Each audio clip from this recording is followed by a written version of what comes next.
Hockey fans, how is everybody doing? Hockey's back. I hope everyone had a great Christmas, some time with your family, some good times, some good food, some safe times. I know we live in a crazy world right now, and I think there's probably over 100 games postponed now in the league, which is a little scary. And a couple teams are still pretty affected with COVID. Some of them are getting a little healthier, but all in all, just happy that hockey's back. Looking forward to ending this year and hoping that 2022 is a much better year. There was supposed to be 7 games on the board for Friday, December 31st. 3 of those games are already postponed. You've got Pittsburgh, Ottawa that's been postponed. You've got Colorado and Dallas that's been postponed. And then Winnipeg and Calgary has been postponed.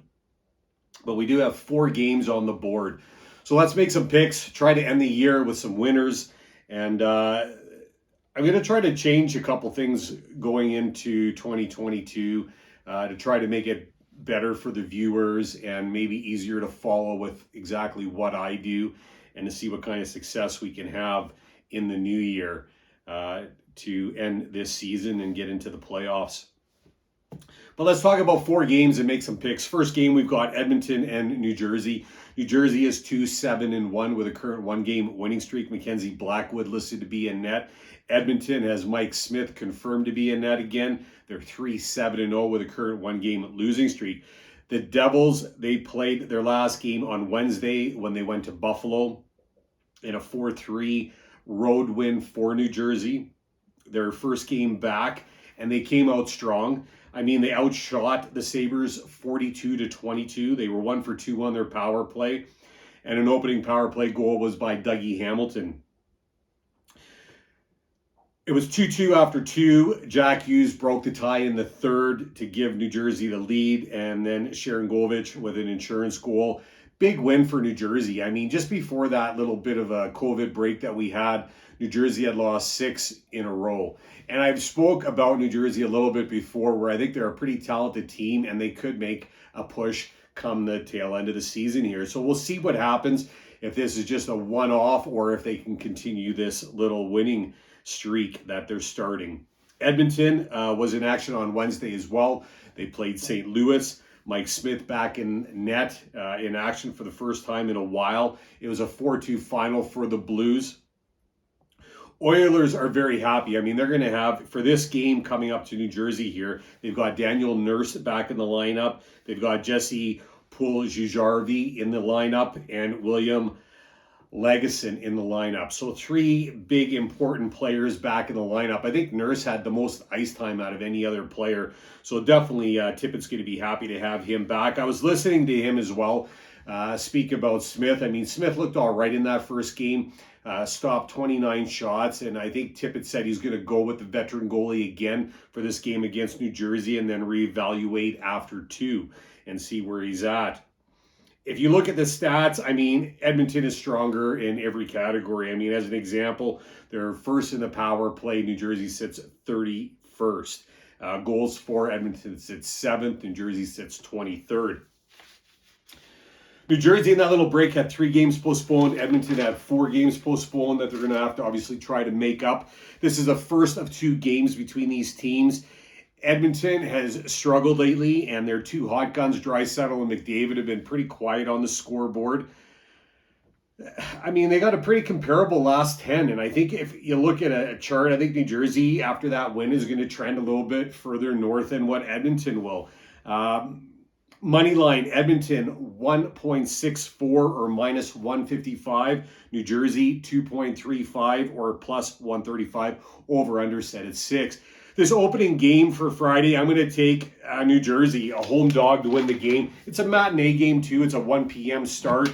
I'm going to go New Jersey for my first pick. That's what I'm going to do. Next game, we've got a Pacific matchup, another matinee game. It's a 3 p.m. start. Anaheim and Vegas. Vegas had 2 games postponed. Anaheim had 4 postponed. Vegas, I'm not sure if Robin Lehner is going to be in net. He should be. If not, it'll be Brosson again. They're 8-2-0 in their last 10, current one-game winning streak. Anaheim has John Gibson listed to be in net. They're 5-1-4 in their last 10 with 2 overtime decisions. Vegas has had a nice run and moved into first place in the Pacific. Last game played was Tuesday when they doubled up the LA Kings 6-3. Shots were balanced at 27 apiece. Knights 2 for 4 on the power play while keeping LA 0 for 4 when down a man. Nice special teams performance in that game for sure. Knights have found their offense sitting fourth now in goals for, and that is the strongest category and also the only other category that they are stronger in compared to this Anaheim Ducks team. Anaheim, they had Vancouver in town on Wednesday, and the game needed extra time to determine a winner. It was a 2-1 overtime final for Vancouver. Although a loss, it was a good game for Gibson, who stopped 35 of 37, a .946 save percentage. The Ducks had 4 chances with the man advantage. They couldn't convert on one of those. And then you look at Lindholm, Troy Terry, Sam Steele, Shattenkirk, all playing really well for the Ducks right now.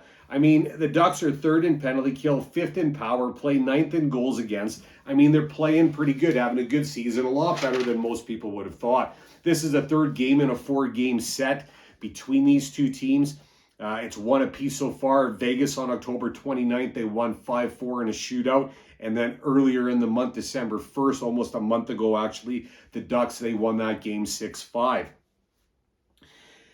I think Anaheim's going to hope they have Trevor Zegras back in the lineup. I know he's got to produce 2 negative tests, but hopefully he'll do that and be back in the lineup for the Ducks. I think goaltending's still a concern for this Vegas team. If they didn't have the offense that they have and goals going in the net on the other end, I think they'd be in a bit of trouble.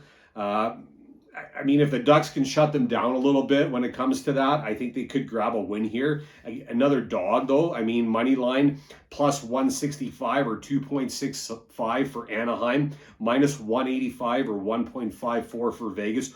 Over under in this game again set at 6. I'm going to go another dog here. I'm going to go visiting dog. I'm going to Anaheim to win this game. It's not going to be easy, but I think that they've got enough power that I think that they can maybe shut this team down and get a win. Anaheim's my second pick. Next game, we've got the New York Rangers against Tampa. Tampa is 8-2-0 in their last 10, current 1-game losing streak. I'm not sure who's going to be in net for Tampa. I mean, I think it could be Legis, I think, or Elnefeld could be. I'm not sure who they're going to start in this game. The Rangers are 5-4-1 in their last 10, current 1-game losing streak. Igor Shesterkin listed to be in net for New York. Tampa has moved into first place in the Atlantic, playing their 3rd game here in 4 days, back-to-back here. I mean, they just played Thursday night where they got schooled 9-3 from Florida. Before that, it was a 5-4 overtime victory over Montreal. But tonight, 9-3 from Florida. 79 shots were registered between the teams. Both teams had a power play goal. It looked like frustration set in with Tampa, and they kind of just gave up on the game. I mean, it was tough to watch, actually. Victor Hedman, he's a top producer for the Bolts right now with 6 points in his last 5 games. And then you got this New York team back in action Wednesday when they lost a close game 4-3 to Florida, who just beat Tampa 9-3. Rangers led the game after periods 1 and 2, but the 3rd period belonged to Florida when they netted 3. Shots were balanced 33-32 in favor of New York. Both teams with a couple man advantage opportunities, but neither team able to convert. All goals were when it was 5-on-5 play. Zibanejad, he's playing really well with 3 goals, 6 points in his last 5 games. Kreider with 4 assists in his last 5. And then Shesterkin, he brings a nice 13-4-2 record into this game and a .934 save percentage. And this will be the first time that these teams have met this season. And then Tampa, I mean, they're probably one of the more depleted teams as far as COVID goes right now, other than the ones that have completely shut down. But as far as a team that's still playing, I mean, they're in COVID, you've got Elliott, you've got Vasilevsky, you got Cirelli, you've got Foote, you got Sergachev. I mean, and then on top of that, injuries, you've got Kucherov and Cernak both out with injuries. So a depleted team, especially with both goalies out with COVID. They're going to finish this season playing each other, and then on Sunday, they play each other again. Money line, New York, 2.3 or plus 130. Tampa, minus 150 or 1.67. Another game where the over-under is set at 6. I'm going to go another dog here. Visiting dog, New York. I think the Rangers are in a good place here to win this game, especially with the situation that Tampa is dealing with. And so many players out, goalies out. I just like New York here. I mean, New York's a talented team having a great season, and I see them winning this game. New York's going to be my pick. Last game, Washington against Detroit. Detroit is 6-4-0 in their last 10, current one-game winning streak. I'm not sure if Thomas Greiss or Alex Nedeljkovic is going to be in net for Detroit. Washington has Samsonov listed, 5-3-2 in their last 10, current one-game winning streak. Detroit, they've had 4 games postponed. Washington, 3 games postponed.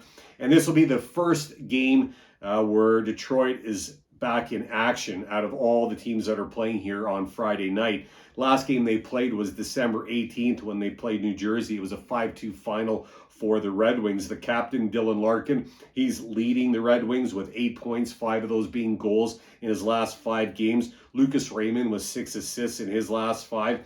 Detroit's had a decent season. I mean, they sit 4th in the Atlantic. Home has been much better than road games for this team. I mean, the home record's nice with an 11-3-2 record at home. Washington top in the Metropolitan, so it's not going to be an easy task. I mean, last action was Wednesday when they had Nashville in town for a game. It was a 5-3 final for Washington. 3-0 for Washington after the first. Then Nashville tied it up after the second. It was 3-3, and then into the third, Kuznetsov broke the tie. Washington outshot Nashville 37-20. Yeah, 10 power play opportunities between both teams. Nashville had 4. Washington had 6. Neither team able to capitalize. John Carlson, he's playing well. He's got 6 points in his last 5 for the Caps. Samsonov also playing well. I mean, he's got a 12-2-2 record, 3 shootouts so far this season, and a .907 save percentage. Ovechkin, he's leading the team in goals and assists, 22 goals, 26 assists so far this season. Man's just a machine. Been fairly quiet though lately. This game concludes a 3-game set between these clubs, and a tiebreaker is what we're going to look at here. October 27th, it was a 3-2 win for Detroit, and November 11th, a 2-0 final for Washington, so 1 apiece. Money line, minus 145 or 1.68 for Washington, plus 125 or 2.25 for Detroit. Over under, a little lower, 5.5 for this game. I'm going to go Washington here. I'm going to go the favorite out of the 4 games, 1 favorite, 3 dogs. That's what I'm going to do. Best bet, I'm going to go the Rangers. I just really like the Rangers in that position. So I'm going to make it the best bet. And then for a parlay, I'm just going to go Washington money line, and I'm going to go New Jersey actually on the money line. And that's all I'm going to do for Friday to get back in action and see how it goes. I'll do another video for tomorrow for the games on the 1st, and I don't know if I'll make the changes for tomorrow or the day after, but I'm going to do things a little bit different and see if I can make it better for you guys. Again, hope everyone's had a great Christmas. Hope you guys all have a great New Year's, and look forward to 2022. Good luck with your picks. Thanks for watching. Talk soon.